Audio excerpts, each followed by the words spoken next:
बिस्मिल्लाहिर्रहमानिर्रहीम।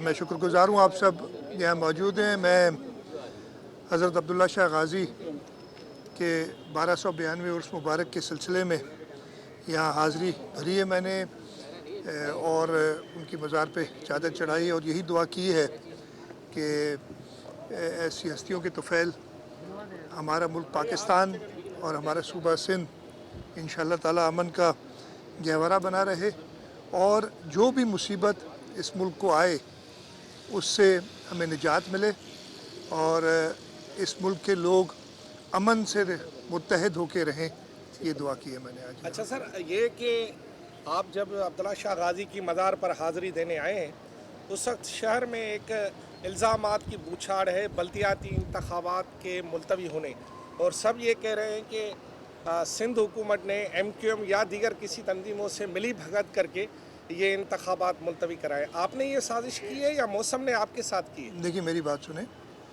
मेरे लिए ख़ुद ये जब मुझे तकरीबन शाम को वो ऐलान होने से कुछ देर पहले पता चला था और मैंने ख़ुद कन्वे कराया इलेक्शन कमीशन को कि हुकूमत सिंध नहीं चाहती पोस्टपोन करना इलेक्शंस, और मैंने इलेक्शन कमीशन के जिन अमलदारों से बात हुई थी उनको मैंने कहा था ये मेहरबानी करके चीफ इलेक्शन कमिश्नर को, अभी नोटिफिकेशन इशू नहीं हुआ था बल्कि टीवी पे भी अभी तक नहीं आया था, मुझे पहले कहीं पता चला, तो मैंने कहा कि ये आप नोटिफिकेशन ये हम नहीं चाहते, हम किसी भी हालत में 24 तारीख को इंतखाबात चाहते हैं, और अगर किसी जगह पे मौसम की ख़राबी की वजह से कोई 1 UC 2 UC या 4-5 UC में कोई मसला आ गया तो इवन कोई डिस्ट्रिक्ट ना ख़त्म करें, आप उन UCs में हम आपके साथ मिल के काम करेंगे। और ये मेरे लिए एक शौक ही था कि ये पोस्टपोन को, इसलिए कि उससे उस दिन दोपहर तक, शाम को जाके मुझे पता चला, जैसे मैंने आपको बताया, बड़ी क्लियर बात थी और इलेक्शन कमीशन ने यही कन्वे किया था। हम तो मुत्तहिदा कौमी मूवमेंट ने एक पिटिशन भी डाली थी इलेक्शन कमीशन में और उसमें हमने अपने दिए थे कि जी हम इस पिटिशन से इत्तेफाक नहीं करते, और दोपहर को वो पिटिशन भी डिसमिस हो गई, रिज़र्व रखा था फैसला। तो मेरे लिए ये अचानक सी एक ख़बर आई थी, और जो ये कहते हैं हम इलेक्शन के लिए, मैं जिससे भी मिला हूँ, जो भी हमारे दोस्त हैं, उन सब ने कहा है कि ये तो शायद हमारे ख़िलाफ़ साजिश हुई है कि इलेक्शन हो जाते, हमारा आधे सिंध में इलेक्शन हो गए, फ़ेज़ 1 कंप्लीट हो गया, फ़ेज़ 2 के इलेक्शन 24 तारीख को होने थे और वो हो जाते अगर मौसम का कहीं मौसम की हमें इत्तलात मिली थी, लेकिन हमने बड़ा क्लियर इलेक्शन कमीशन को कहा था कि हम तैयार हैं इलेक्शन कराने के लिए, और अगर उनकी भी यही व्यू था उस वक्त कि अगर किसी एक आध UC में या 10-15 UC में जहाँ पे भी वो काछों की कुछ जूही की तरफ UCs का मसला था, रास्ता कट गया, जामशोरों में कुछ मसला था, रास्ता कट गया, अगर कहीं पे स्पेसिफिक प्रॉब्लम है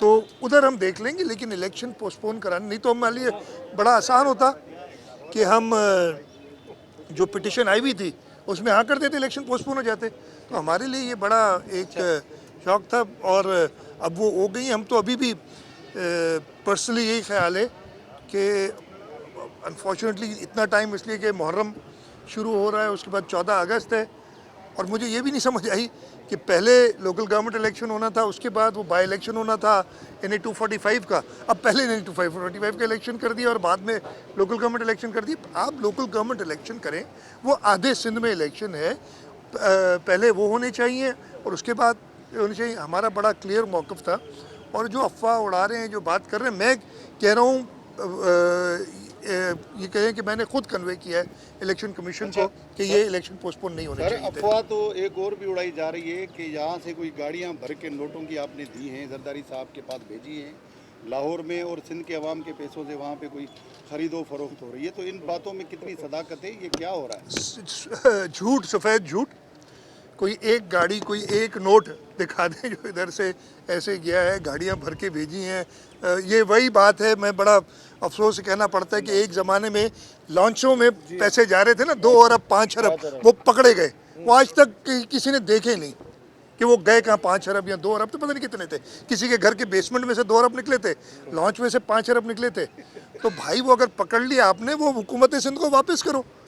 तो ये जो बातें हैं ना करने वाले इल्ज़ामात, मैं तो इल्ज़ामात है ना ये, लेकिन जो प्रूफ आपके सामने है वो एक शख्स की टेलीफोन की कॉल तो आप सबके सामने, वो तो आपने सुनी, वो खुद कहते हैं हाँ मैंने कहा था, मैं तो मजाक कर रहा था। तो हम इस चीज़ किस्म का मजाक भी नहीं करते, इस चीज़ पे ना बिलीव करते हैं। खामखा आज मैं देख रहा हूँ 2 दिन से फिर सिंध हाउस को बदनाम किया जा रहा है। ये मैं तवज्जुह से कहता हूँ कि सिंध हाउस में कोई ऐसा काम नहीं हुआ था। हाँ, MNAs ने कहा वो इंटाइटल्ड थे, वो रहने आए, हमने रहने दी, उन्होंने पेमेंट की उसकी, MNAs ने। तो ये जो इल्ज़ामात हैं इनको बिल्कुल मुस्तरद करता हूँ, और मैं ये कहता हूँ ये सफ़ेद झूठ है जो वो बोल रहे हैं। शाह साहब ये बताएं कि ये जो पठान और सिंधी का मसला था वो तो अल्हम्दुलिल्लाह आप सेटल हो गया, आपकी कोशिश से, लेकिन सिंध के लोगों की ये डिमांड है कि यहाँ जो 30 लाख अफगान मुहाजिरीन यहाँ रुके हुए हैं उनको कब वापस करेंगे? सिंध हुकूमत इस हवाले से? मेरे भाई, ये अफ़गान मुहाजिरीन अभी से नहीं आए, जो अभी जो नए अफ़गानिस्तान से आए थे, जो पिछले साल अप्रैल में हुआ था, उसके बाद एक शख्स जो इधर गलती से पहुंच भी गया, हम हुकूमत सिंध उस वक्त की फेडरल गवर्नमेंट, मिलिट्री इस्टेब्लिशमेंट सबके साथ थी कि कोई एक इधर आने ना पाए। और जो पुराने हैं, एक तो वो हैं जो कि नारा में रजिस्टर्ड हैं, और काफ़ी ऐसे हैं जो अनरजिस्टर्ड हैं। हम, ये कोई नई बात नहीं है, लेकिन इस बात को इस्तेमाल करके इस सूबे का अमन अमान ख़राब जो कर रहा है उसको भी तो हिसाब किताब देना होगा अपना। मैं ये कह रहा हूँ कि बिल्कुल गैर कानूनी, चाहे वो किसी भी जो ज़बान बोलने वाला हो, किसी भी मुल्क का हो, उसको कहीं होना ही नहीं चाहिए, तो मुल्क का कानून है। लेकिन इसको इस्तेमाल करके जो अफरा तफरी फैलाई जाने की कोशिश की गई है, मैं उनको कम भी करता हूँ। आपको आज याद आ रहा है जब आप देखते हैं, हमेशा एक अच्छे मुखलिस सियासतदान का ये काम होता है कि अगर कहीं प्रॉब्लम हुई है, असल में अनफॉर्चुनेटली हमारे मुल्क में जो रिवायत डाल दी है ना कुछ लोगों ने, वो उनकी ये है कि वो ज़रा आमदनी है दूसरों को चोर डाकू कहना, ज़रा आमदनी है ना, वो भाई जो बोलते हैं वही बिक रहा है ना, जो बोल रहे हैं वो आप लोग ख़रीद रहे हैं, बिक रहा है। तो वो 24 घंटे चोर डाकू, बाकी उसने जो मुल्क के साथ तबाही की 3.5-4 साल, वो सब भूल जाते हैं फिर उस वक्त। हमारे यहाँ प्रॉब्लम ये है कि हर एक आदमी, इंक्लूडिंग मैं अपने आप को भी कहूँगा, कि अपनी गलतियों की जिम्मेदारी किसी और पे डालने की बड़ी महारत रखते हैं। और ये शख्स ने यही कहा ना, भाई तुमने इस मुल्क के साथ जो किया है 4 साल में, जिस नहज पे पहुँचाया था, ये अभी भी आपके मुल्क को जब ये गया था शदीद ख़तरा था डिफ़ॉल्ट का। कुछ स्टेप्स लेने पड़े, मुश्किल फ़ैसले जिनको कहने वो करने पड़े, और उस डिफ़ॉल्ट से बचाया गया। नहीं तो आप अंदाज़ा, आप लोग सब समझदार हैं, अंदाज़ा कर सकते हैं इसकी रिज़ल्ट क्या आ सकती है। आप जो है वो जो बहरिया टाउन है उसके हवाले से माजी में कहते रहे कि उसके पैसे सिंध के पैसे हैं, और जो 500 मैं अभी भी कह रहा हूँ लेकिन उससे पहले आप PTI सरकार से ये मुतालबा करते थे कि वो कह रहे हैं कि पैसे हमें दें, सुप्रीम कोर्ट में बार बार आप कहते थे। अब वफाकी हुकूमत भी आपकी है, अब सुप्रीम कोर्ट को खत लिखे, वफाक भी खत लिखे, ऑलरेडी 500 अरब आ जाए, ऑलरेडी मामला है। सुप्रीम कोर्ट की हियरिंग होगी तो उसमें करेंगे। फेडरल गवर्नमेंट से बात हुई है, फेडरल गवर्नमेंट मानती है। उस वक्त वो कहते हैं सिंध का पैसा है, लेकिन हम सिंध हुकूमत को नहीं देंगे। सिंध हुकूमत की बात नहीं, हमने तो कोर्ट से ये भी कहा था अगर वो कोई जजेस की कमेटी बनाना चाहते, कमीशन बनाना चाहते, पैसा सिंध हुकूमत का नहीं है, सिंध के अवाम का है, और सिंध के अवाम को जिन्होंने वोट दिया है वही बेहतर समझेंगे कि उसको। अच्छा साहब, आज पंजाब में वज़ारत आला का इंतखाब होने जा रहा है, जमहूरी और आइनी रिवायत क्या है कि जिसके पास अक्सरियत है वो वज़ीर आला बने, या कोई इधर उधर से भी मांगे तांगे की कोई अगवा की जिस तरह की बात हो रही उसको भी इख्तियार है कि वज़ीर आला बन जाए? मुझे नहीं पता अगवा की बात की, बिल्कुल आप दुरुस्त फरमा रहे हैं कि जिसकी अक्सरियत है उसको बनना चाहिए, और कोई बैकडोर चीज़ें नहीं। अल्लाह करता कि 2018 में भी ये सवाल सब करते कि जो सबसे बड़ी जमात थी उसको क्यों नहीं बनने दिया गया, उसमें क्यों फिर मनूवरिंग की गई। और अगवा की जो आप बात कर रहे हैं, वो जहाज़ जो आ रहे थे जा रहे थे, वो तो साफ बात हो गई ना। अभी तो मैंने कोई जहाज़ में लोगों को आते जाते नहीं देखा, अभी तो होटल में उन्होंने बंद किया हुआ है जो मैंने देखा है। मुझे नहीं समझ आ रही कि ये पैरेलल कैसे ड्रॉ कर रहे हैं। उस वक्त तो सबके सामने हुआ था कि ये फलाने का जहाज़ है, आ रहा है, जा रहा है। अगवा तो वो कहते हैं ना, अगवा तो वो होटल में जो बंद है, यार मुझे नहीं पता। पहले वही शख्स कहता था कि भेड़ बकरियों की तरह आप, वो आज भेड़ बकरियों से भी गुजर के वो से बंद किया। तो यार मैं सिर्फ ये कहता हूँ कि थोड़ा सा, ठीक है, हर चैनल की अपनी एक पॉलिसी होती है वो जो करते हैं।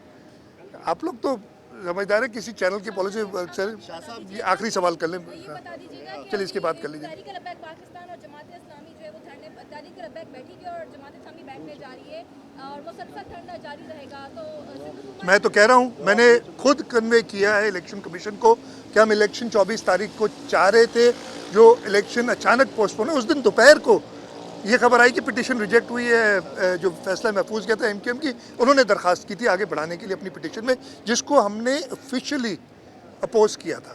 तो ये वो बैठे हैं तो हमारे खिलाफ नहीं बैठे, इलेक्शन कमीशन के खिलाफ बैठे। शाह साहब, दोबारा बारिशें होने जा रही हैं और दोबारा आप तनकीद के लिए तैयार हैं। और दूसरा ये कि कंटोनमेंट बोर्ड के इलाकों में भी जो पानी खड़ा होता है वो भी तनकीद सिंध हुकूमत पे ही आती है। क्या इस हवाले से कोई इक़दाम किए हैं? देखें, मैं आपको बड़ा क्लियरली बता दूं, जो पिछली बारिशें हुई थी, शदीद बारिश हुई थी, मैंने प्रेस कॉन्फ्रेंस करके आपको बताया भी था कि 3 घंटे के पीरियड में ये साउथ के इलाके में, मुझे अब नंबर याद नहीं, 226 मिलीमीटर था शायद, या 206 मिलीमीटर था, 226 मिलीमीटर था, 5 इंच से ज़्यादा मैंने कहा था। वो बारिश,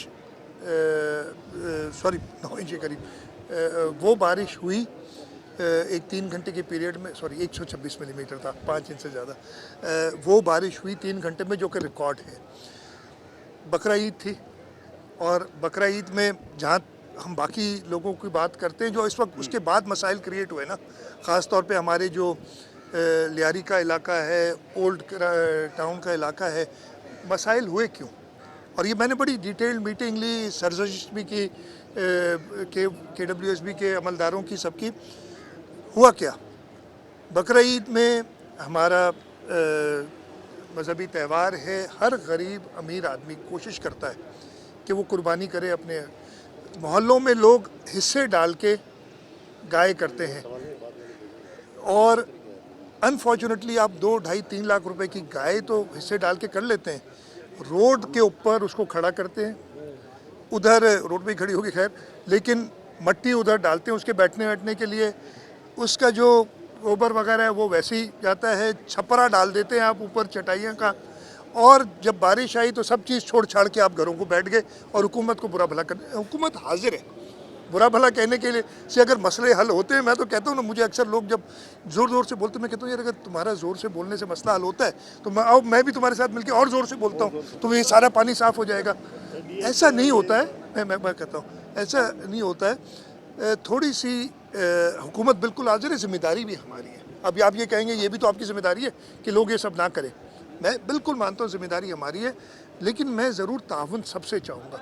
मैं ये आपको और आप सब ने देखा, उन बरसातों में शदीद बारिशों के बावजूद कराची सिवाय ओल्ड टाउन के कंटोनमेंट के एरियाज़ का इशू हुआ था, उधर भी हमने अभी उनसे कहा है जो भी मदद की ज़रूरत है वो करेंगे।